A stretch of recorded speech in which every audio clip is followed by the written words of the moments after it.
oya sinako ndaraba iyi hit nshasha imaze imisi izunguruka. So guys, uno munsi ndaza kugaruka ku ndirimbo zishasha zimaze imisi zisohoka. Ndaza kugira commentaire ku ndirimbo imwe imwe, twongere turabe abatesheje n'abatatesheje. Donc, asseyez-vous confortablement et c'est parti. Oh yes baby. Reka dutangure kuri B-Face hamwe n'indi remix y'irya projet umufana. Tugeze kuri remix ya 17. Indirimbo imara iminota 21. Uwo n'umunyu ukwiye gufata douche, ugateka, ukaryama, ukongera ukanakora n'agahite kaza guherera kuri Snapchat. Bon, à part iyo minute d'ahera, mu artiste bose bari kuri iyo morceau, hari aba artiste babiri bitandukanye. Uwa mbere Gladys, Asha niwe muhapezi w'umuru no mwanya. Gufatwa mu mugongo atari mu birenge we n'ubuntu, mumbwiriranye n'umuntu ko nk'uyu bwatice umuntu. Umwe yampaye impani karisha atari umufa, ntiyaravye igitsina nk'umuntu ngo c'est une femme. Aho nirandishijwe si kibanza pour la femme, mukobwa yiyuba ntarapura paye à ton âme. Ndabivamo ngo y a pas de place pour la femme, lui m'a regardé valider divas et femmes. Yakubise couple ikarishe irimo amajambo afise inguvu kandi ashimitse. Ijwi vraiment riserukira abakenyezi bose bo muri rap. Uwa kabiri nawe Big Fizzo, The King. Vraiment hari haciye igihe tutari bwasubire kumwumva ariko ararapa kandi ntitwabaye disappointed n'ukuri. Ni benshi banyatatse nk'ingona bagapfa nk'imiserebanye ndababona kandi ni benshi bashatse kuntwara ingoma kuba nkihangamye ndabikesha umufana. Iyo mpumagana nari kuzimitara kugumya umutima byatumye nsimbatara ndatuza mugatuza. Icyerekana yuko aguse ukuguru muri game kandi akumbuwe cyane n'abafana banyotewe no kubona ibikorwa byo bishasha. Ariko jewe hanini ikintu cyangumyemo n'iyo ndirimbo nuko kuntu B-Face ashoboye kwegeranya aba artiste yaba bakera canke aba bashasha akabakoresha ku ndirimbo imwe. Ni bake vraiment ibintu nk'ibyo bishobora kandi respect kuri iyo initiative ni nziza gose. Ariko basta, ça suffit. Enough, nta yindi umufana ya kane dukeneye. Si Fast and Furious ngo yende turagushika kuri 10. Iyindi ndirimbo ni Money ya Fabilove featuring GQ na Air Pro. Fabilove agarukanye inguvu nyinshi niyo ndirimbo Money. Hari haciye igihe tutari bwasubire kumva dutayemwe projet igihe bamutera kacingira cyateka. Rero nkuko nakunda bivuga agarukanye inguvu nyinshi. La preuve ni couple y'ibisazi yakubise kuri iyi morceau.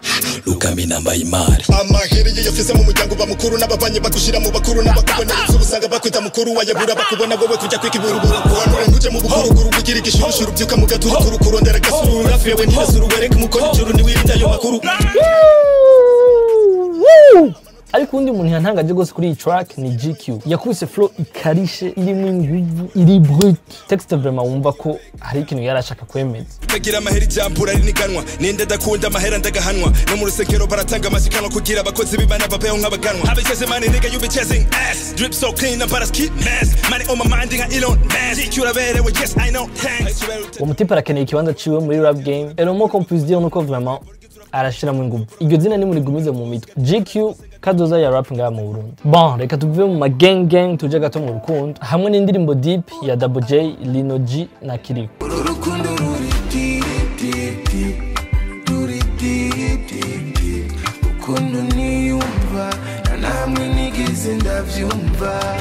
Indirimbo ifise aka vibe kari douce gatuje kari parfait uri kumwe n'umukunzi wawe. Bon, uri umuselibateri ntacu ucuja kuri Snap. Kuri jewe Lino G niwe yatesheje muri iyo ndirimbo yarakubisaga couple vraiment kari deep. Urumbaza ko ngukunda kesi nkaburi cyo mwishura uzivyo nkeneye sindi ndakukwibutsa let's live the life I'm gonna start to live with you my girl. Indi sorti nshasha ni ko numva ndyohewe ya Stylozof. Titre yonyene iragoye gutahura. Mais bon, yakubise comeback kandi ni byiza vraiment. Aranejereje abafana biwe nimba bafise. Reka twumvirize gato. We live a day by day, we don't care about tomorrow. No, no, no. That's our bless, who be dead, we give us tomorrow. Umutwe uramenetse.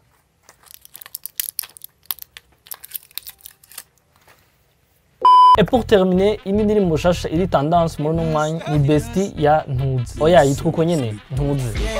Bestie, ndazi yuko uri busy mugambwira basi ibibazo vyawe nje kumavi. I know it's crazy ubuzima bwo mu muji mugurazi Jesus Christ yukariwe mu. Hi bestie, hey, hi bestie, hey, hi bestie, hey, hi bestie, hey. Alors, style canke particularité y'uwo artiste nuko ari indirimbo z'abana. Imiziki simple iri catchy yoroshe gufata ku mutwe kandi ikakugumamo. Vy'ukuri jewe mbona azana akanovera muri uwo muziki wacu. Iyo ni style tudakunda kubona cyane. Rero kuri ivyo gusa akonya n'agatouch ka creativité, originalité. Bon, bien sûr, yo si style ikundwa na wose. Nk'umuvyo ntiwumugira yumviriza staff nk'izo. Rero aho biza kuryoha nuko ntuze no artiste gospel. Et là, forcément bica bizana deb. Kubera uri kurumviza nk'indirimbo nka Bisou. Mon ami Jésus, maman et papa, toutes mes amies célébrons la vie. Bisous. You. Canke Besti asha ntaho bihuriye na gatoya na ya muziki ya gospel tumenyereye. Rero bica bisura kugarukana ya deb. Nimba muziki gospel itariki iratakaza message yayo. Kubera ukuntu bashaka kujana n'ama tendance bagakoresha imvugo canke imidiho abajene batahura kandi bakumviriza. Bon, jewe ngejeje kuri izo ndirimbo ndazi ko hariyo zinshi ziriko zirasohoka me ntitwari ko nkumanya wo kuzigaruka ko zose. Gusa nzoza ndagira video nkizi nza ndagaruka ku ndirimbo ziza zirasohoka. Namwe ndababaze. Ni aho indirimbo shasha iriko irabaha vibe muri iyi minsi. Ngira ama commentaire, je vous dis à la fois prochaine pour un nouvel épisode. Take care of yourself and I'll tell you next time. Peace.